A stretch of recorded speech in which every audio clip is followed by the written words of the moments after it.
Hello, everybody. Hello. What is it today? Tuesday. Tuesday evening. Is it Tuesday?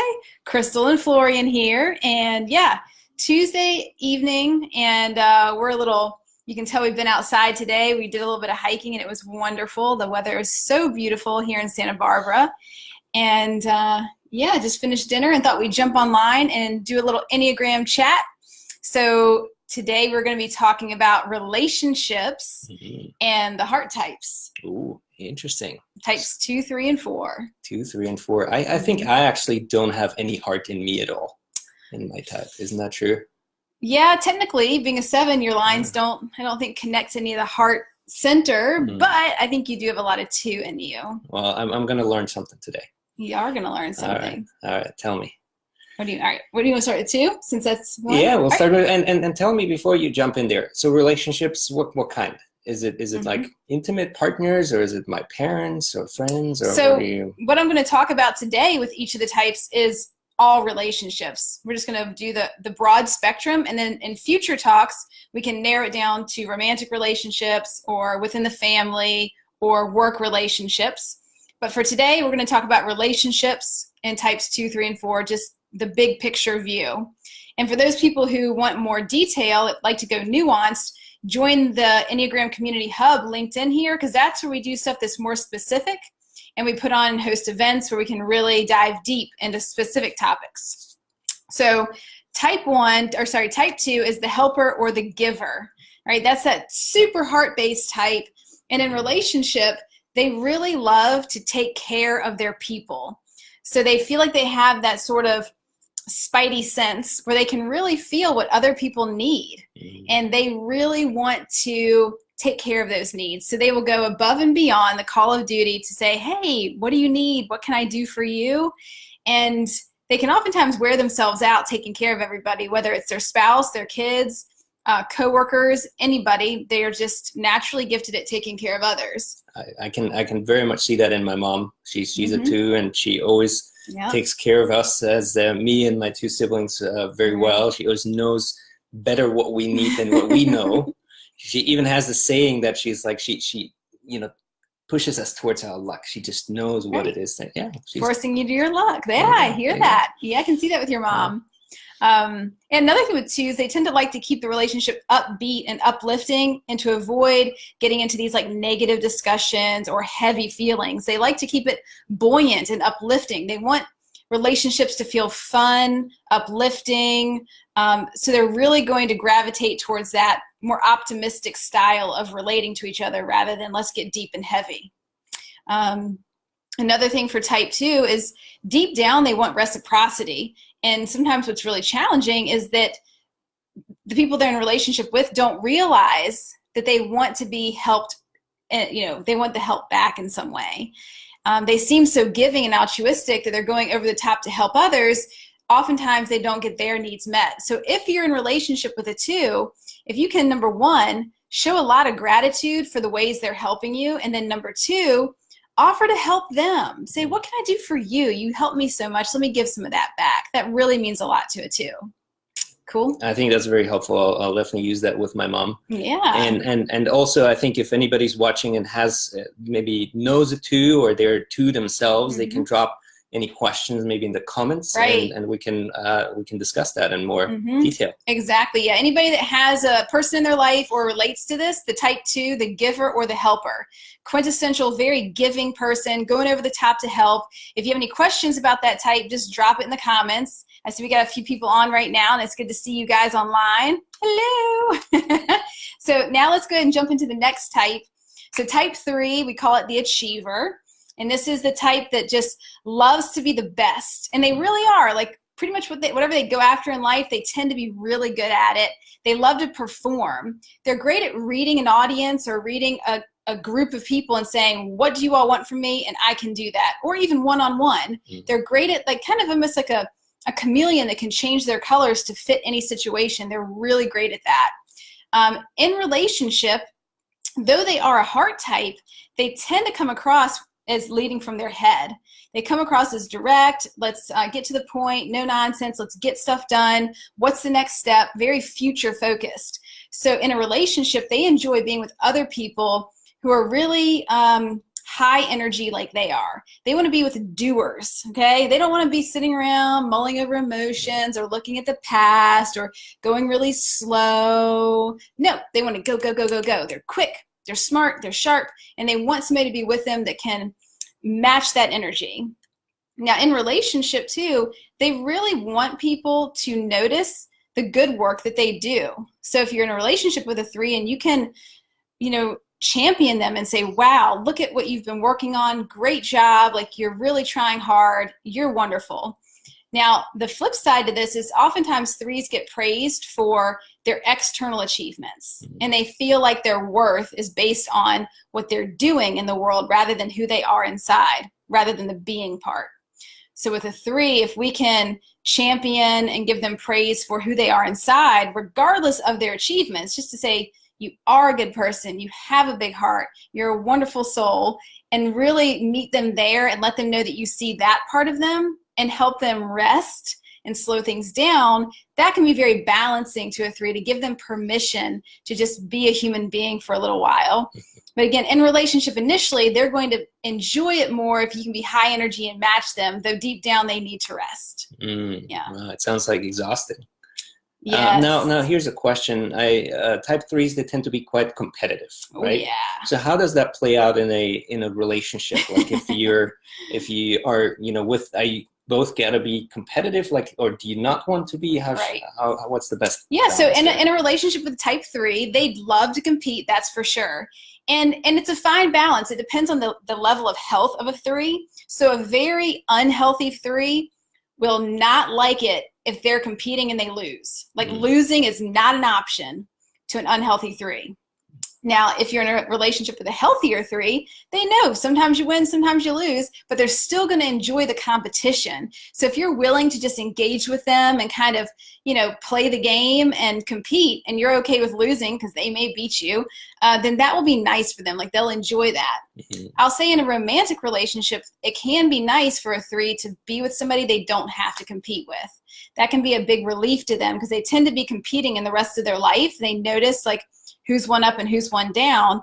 So if they can find a partner they can be with who's like, I don't really care about winning or losing, that can feel really relieving to a type 3.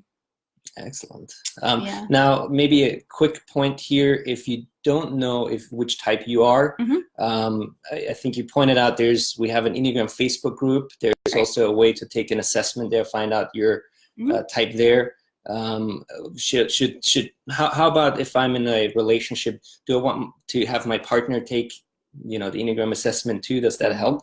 Absolutely. If you both know your type, it can open up a dialogue. Like, that's one of the best things about the Enneagram when you first start is you discover yourself, you discover another person, you say, oh, hey, like, I'm learning about you, I'm learning your language, you're learning my language, and it's really a beautiful, like, co-creative journey together. And yes, if you don't know your type, you can join our Facebook group that's linked up here, and then the assessment is linked up on that page, and you can take it there. Great. All right. So that brings us to the last one, baby. Tonight. Type 4. So type 4, the individualist or the romantic. And this heart type is very heartfelt. They really feel their heart. And they also have a lot of access to some of the darker and deeper feelings that other types tend to neglect. So this is the type 4 in relationship. What they really crave is authenticity, and they crave for someone who can really, really see them in all their colors. So type 4s, they're very changeable. Like, their mood and their energy changes like the weather. And they really love to be in relationships where somebody will accept them in whatever form they may show up in that day, whether it's high or low or colorful or gray, that they will be allowed to be as creative and individualistic as they want to be. Also in relationship, they want to be with other people who are authentic. They have a real like meter for telling if somebody's faking it, and that does not fly with them. They want a rich, real, emotional exchange. And 4s do tend to really enjoy relationships that are heavier on the emotional exchange. So that means if they're just with a cerebral type or a more superficial type, they can tend to get pretty bored pretty quickly. Yeah. That makes sense. Right. And So now that you're alluding to this a little bit, I have to ask the question. Are there combinations of types that are better or worse? People always ask that question, right? Like, what numbers go good together? So they 2, say, 3, and 4 right? we had today. Can a 3 date a 4, or should they not? Right. And the answer is any type can be matched with any type. It just depends on their level of health or consciousness. So if you had like a really super healthy 3 dating a really unhealthy 7, it's going to be a nightmare just because of their levels of health being so different, where one is like awake and they're conscious of what they're doing, and they're, you know, they're aware of their impact on somebody else, and they're aware of their blind spots, versus somebody who's not at all. So really my answer to that is that any type can date any type. There's no perfect match there. And it's just about co-creating a relationship where you explore each other together, you get to know each other's type, and you outgrow your type. Like, what I love to help my clients with is to say, if you find yourself in a box of type 3 or 4 or 5, whatever, you're like, oh, I'm such a 3. Well, let's work together to get you out of that box so that you can work through all the different types more fluidly and more flexibly, because we don't want to be stuck in this narrow way. And that's why a lot of people hate typology, including me. I hated typology because I don't want to be stuck in a box. I don't want to be labeled as some fucking number, pardon my French, but that would make me mad. I'm more than that, right? Like, we're colorful, diverse creatures.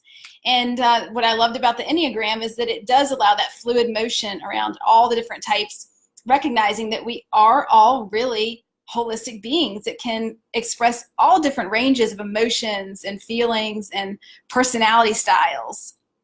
Right? I feel like that was almost a wake-up call for me, like being so disconnected from the heart types for me and the emotional, right. And then seeing the Enneagram meeting type 4s and just seeing like how differently they see the world, and how different that is in a relationship. It's super cool in relationships. I really loved it when I was working in Vienna, and I would bring this into the work environment and startups to see how people could relate to each other better on a team, to really like break down old fights that have been reoccurring, to readjust positions so they could work in their genius zone, like to take into account their patterns and habits so they could adjust their work environment to really optimize what worked for them as an individual instead of fitting into some cookie cutter approach. Like, it's beautiful. And in romantic relationships too, oftentimes where I meet people is they come to me when they're in distress. So it's like shit's hitting the fan. Maybe they're on the verge of divorce, or they're having a really hard time with their teenager. They're fighting all the time, and they're in an impasse. Like, they can't get through it. It's gridlock. And that's where I come in and use these tools. Enneagram's one, but there's many others we can use as well to help people navigate that and understand each other better. Because conflicts, there's nothing wrong with conflict. It can be constructive, and it can actually help grow a person if done properly. And so with something like the Enneagram, we can actually help people create constructive conflicts and get through gridlock situations by cultivating more compassion and more understanding.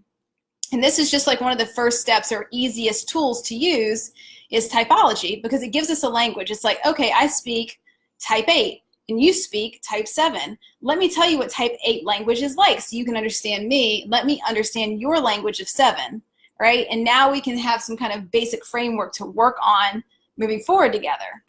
Definitely. It certainly helped our relationship a lot. I feel like we use it every day. Yeah, for sure. But we're not quite there yet. We're not quite at 7 and 8 yet. So yeah, we'll do them later. We're just at the heart types today. Yeah. So today, guys, if you all have any questions, we're getting ready to wrap up. So if there is any Q&A, any questions you all have, drop them now or forever hold your peace. And in future talks, we will talk about relationships. We'll do the head types, the thinking types. So that would be number 5, 6, and 7. And then later we'll move to the body types, or the instinctual type. I like to call it body type. And that would be types 8, 9, and 1. So we'll cover all those at some point, all in relationship to relationships. And yeah, so today was heart types, and that's it for what we have for you all today on this Tuesday evening. All right. Well, thank you, everybody, for joining us. Feel free to drop in any comments, any questions about your own relationships, your own types, and we will respond to them there. Yep. Awesome. Excellent. Sounds good, guys. Take care. Take care. Bye-bye. Bye-bye.